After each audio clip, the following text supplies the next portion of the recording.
C'est pas un point de presse. Je pense que hier, je n'ai pas pu avoir l'opportunité d'être avec Khalifa Sall à sa sortie de prison. Et il semble que les gens se sont posé des questions d'abord de mon absence, de pourquoi. Et ensuite, les gens voulaient connaître aussi ma réaction. Je voulais d'abord dire que j'étais hors de Dakar. Et je me trouvais dans mon champ en train de cultiver. Je devais rentrer normalement hier nuit pour aller rendre visite à Khalifa Sall ce matin. Et mon téléphone était déchargé. Donc j'ai appris en rentrant sur Dakar, à la radio, la libération de Khalifa Sall. Et il faisait déjà 20h30 passé. Donc je voulais d'abord dire qu'à ce titre, je voudrais d'abord rendre grâce à Dieu d'avoir donné la force à Khalifa Sall de pouvoir traverser cette dure et injuste épreuve.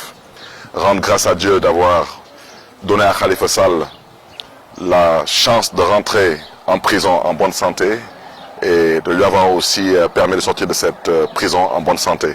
Rendre grâce à Dieu d'avoir donné la force à la famille de Khalifa Sall de pouvoir vivre cette injustice dans la dignité.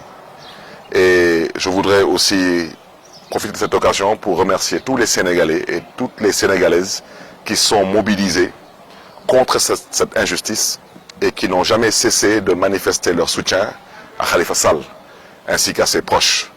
Donc dire à l'endroit de tous ces Sénégalais et ces Sénégalaises toute notre fierté et notre reconnaissance. Et à ce titre aussi, je voudrais aussi que les Sénégalais sachent que ce qui a conduit M. Khalifa Sall en prison, c'est cette ambition de vouloir servir le Sénégal. Je voudrais que les Sénégalais et les Sénégalaises d'ici et de la diaspora sachent que cette ambition est toujours d'actualité. Nous ne négocierons jamais, nous ne renoncerons jamais. Et il est question pour nous, hier, aujourd'hui, comme demain, de se mettre à la disposition du peuple sénégalais pour servir ce pays qui nous a vu naître et grandir. Et c'est ce souhait qui nous a conduits en prison, c'est ce souhait qui nous a fait aussi vivre cette injustice, qui est une injustice certes envers nos modestes personnes, mais une vulgaire agression contre la démocratie sénégalaise. D'accord. Nous avons été aussi informés par rapport, bon, il y a certaines interprétations par rapport au comment il a été libéré. Donc, d'autres disent que voilà, il a été gracié, d'autres non, etc. Qu'est-ce que vous en pensez concrètement, selon vous? Je ne commenterai pas sur une farce, parce que Khalifa Sall n'est pas un farceur, et nous ne sommes pas non plus des farceurs. Je voudrais seulement d'abord dire que Maître Khassimou Touré, je pense que tout le monde sait que c'est tout de même l'avocat de notre ami Mbaye Touré, et non de M. Khalifa Sall. À ce titre, c'est un homme pour qui moi j'ai personnellement beaucoup de respect, et je n'ai aucun commentaire à faire par rapport à l'acte qu'il a posé. C'est tout de même son frère, de même sang, qui se couchait en prison. Et on peut comprendre et facilement accepter l'acte qu'il a posé. Mais je voudrais que les Sénégalais et les Sénégalaises sachent que d'abord, Khalifa Sall n'a jamais été demandeur de quoi que ce soit. Ça, c'est pas le débat. Les Sénégalaises et les Sénégalais d'abord doivent savoir qu'en fait, l'homme qui prétend avoir libéré Khalifa Sall n'a pas libéré Khalifa Sall. Il s'est libéré lui-même.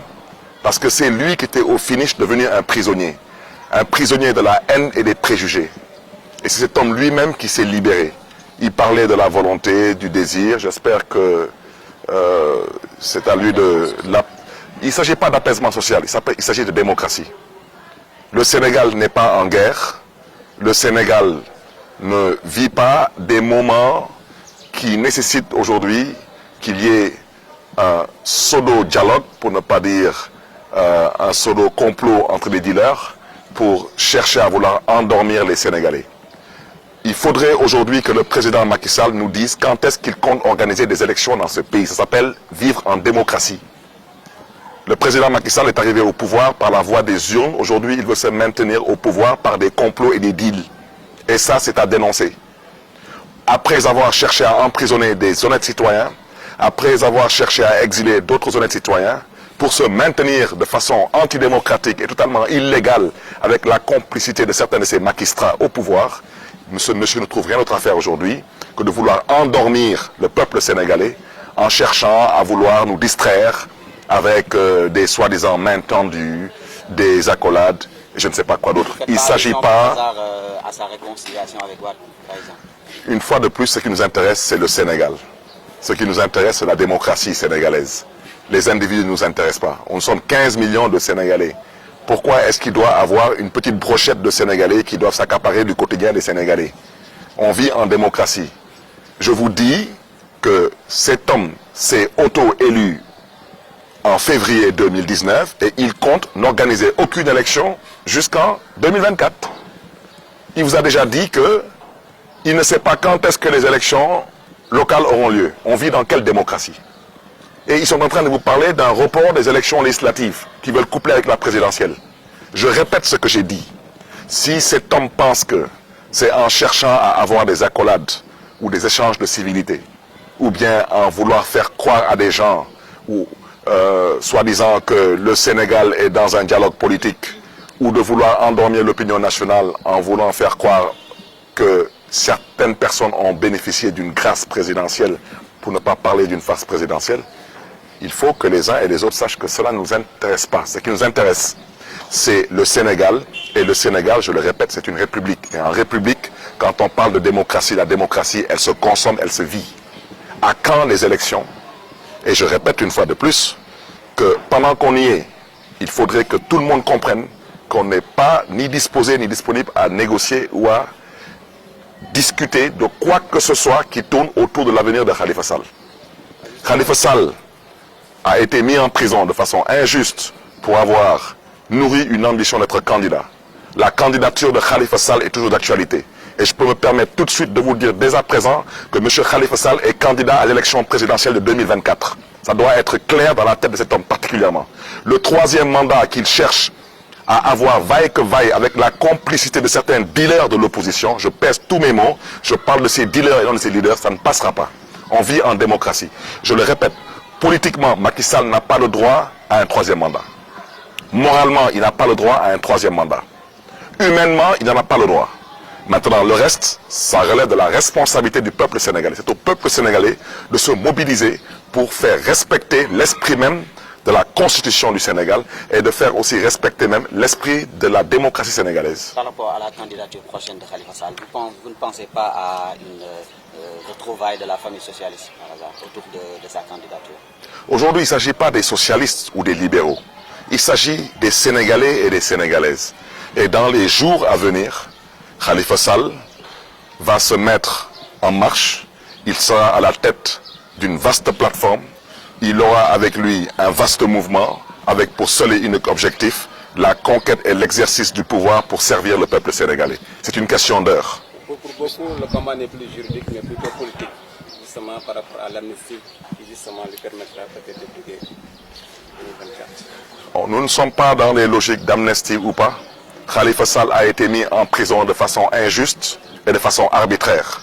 L'homme qui est à l'origine de ce complot, de cette cabale, cet homme doit revenir à la raison et savoir une fois de plus que nous vivons en République et qu'à ce titre, il n'a ni le droit ni la responsabilité de chercher à éliminer des candidats à une élection présidentielle en passant son temps à utiliser des leviers de l'État et à les pousser à verser dans le mensonge d'État pour éliminer de potentiels candidats à l'élection présidentielle. Parce que lui-même, cet homme, sous le régime du président Abdoulaye Wade, si Abdoulaye Wade avait choisi de l'éliminer par cette voie, il n'aurait jamais été chef de l'État.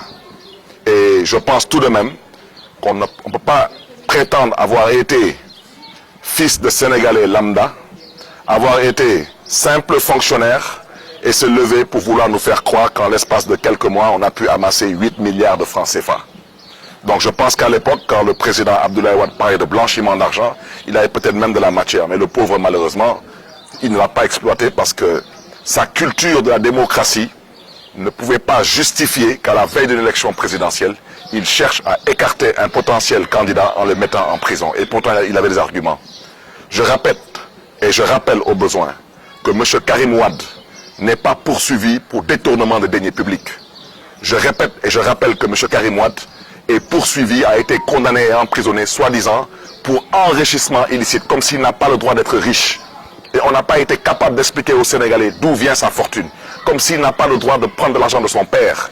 Comme s'il n'a pas le droit d'avoir des amis qui sont des princes et des rois et qui ont le droit de lui donner des cadeaux. Voici de quoi il s'agit. M. Khalifa Sall, ses prédécesseurs, M. Mamadou Diop, ainsi que M. Pape Diop, ont tous confirmé le fonctionnement de la caisse d'avance de la ville de Dakar, qui constitue des fonds politiques à la disposition du maire de Dakar, votés par le conseil municipal et qui ont toujours été approuvés par le représentant de l'État, aussi bien à travers le budget qu'à travers le compte administratif. On s'est appuyé sur cette caisse d'avance pour liquider un homme et priver au peuple sénégalais d'un président de la République pendant 5 ans.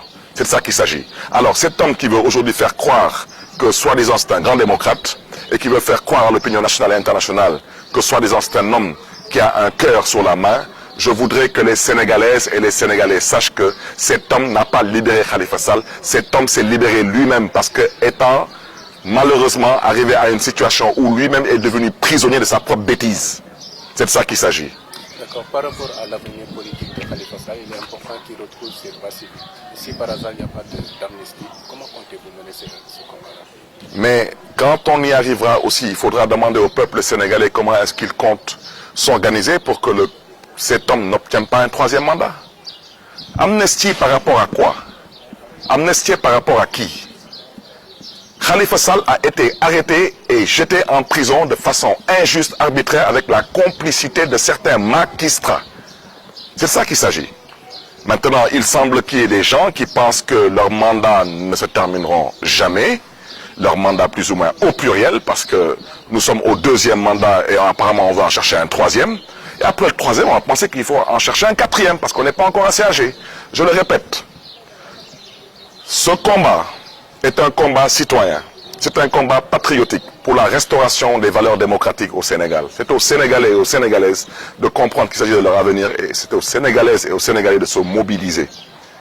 L'histoire qui concerne soi-disant une amnistie, je répète que cette soi-disant grâce aurait pu être une grâce amnistiante. Et les juristes savent de quoi je parle. Donc nous sommes dans malheureusement un dilemme où on continue à vouloir garder une épée de Damoclès sous la tête de certaines personnes pour les amener à négocier. Qu'il soit dit, entendu et retenu que Khalifa Sall ne négociera pas. Et je le répète, il était question à un moment donné de le libérer et de le faire sortir du pays. Eh bien, il a refusé. Et hier, il est sorti et le peuple de Dakar l'a accueilli en grande pompe. Et ça ne va pas s'arrêter. Khalifa Sall, je le répète, il a rendez-vous avec l'histoire. Il a rendez-vous avec le peuple sénégalais et par la grâce de Dieu, il compte être présent à ce rendez-vous.